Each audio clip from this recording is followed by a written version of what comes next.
मुगलों के इतिहास में बाप बेटे के बीच सत्ता और अपनी जिद के लिए तलवारें खिंच गईं। लेकिन पिता पुत्र की एक ऐसी जोड़ी भी रही जिसने उदाहरण पेश किया। पिता ने बेटे के जिंदगी के लिए खुद की जिंदगी देने की बात कह दी। मुगल साम्राज्य का सबसे क्रूर और ताकतवर शासक औरंगजेब अपने ही भाई दारा शिकोह के खून का प्यासा था। गद्दी हासिल करने के लिए उसने अपने पिता शाहजहां तक को किले में बंदी बना लिया था। लेकिन इन्हीं मुगलों के इतिहास में बाप बेटे की एक ऐसी जोड़ी भी थी। यह बाप बेटे की जोड़ी मुगल सल्तनत की नींव रखने वाले बाबर और उसके बेटे हुमायूं की है। भारत में बाबर को क्रूरता अभिप्राय माना जाता है। उसके कत्लेआम और लूटपाट कई मिसालें मिलती हैं। इतिहासकारों की माने तो 1530 में यानी 26 दिसंबर को बाबर का निधन हुआ था। तवारीख-ए-आगरा किताब में इतिहासकार राजकिशोर राजे लिखते हैं, बाबर को उस समय के मशहूर फकीर अबूबका ने एक उपाय सुलझाया। फकीर ने बाबर से उसकी सबसे कीमती चीज को दान देकर खुदा से हुमायूं की जिंदगी के लिए प्रार्थना करने को कहा।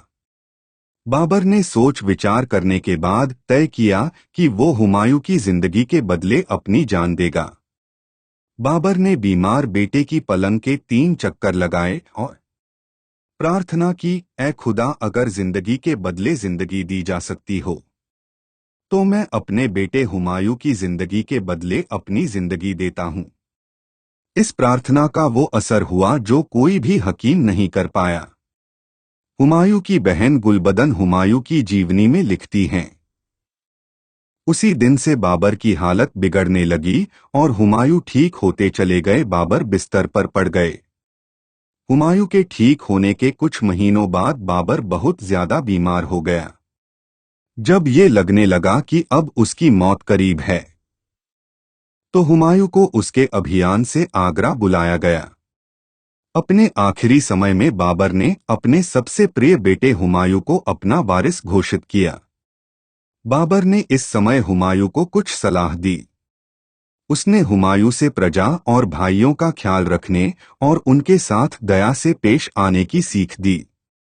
कुछ दिनों बाद 26 दिसंबर 1530 को आगरा में बाबर ने आखिरी सांस ली। बाबर की मौत के बाद हुमायूं 27 साल की उम्र में भारत की गद्दी पर बैठा। निधन के बाद बाबर को वहीं आगरा के चौबुर्जी में दफन किया गया था।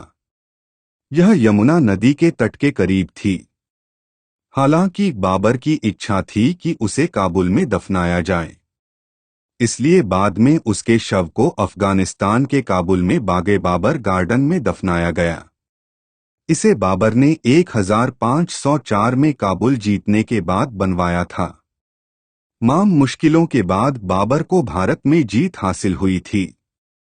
बाबर की बदौलत उसकी अगली पीढ़ियों ने 300 साल तक हिंदुस्तान पर राज किया था।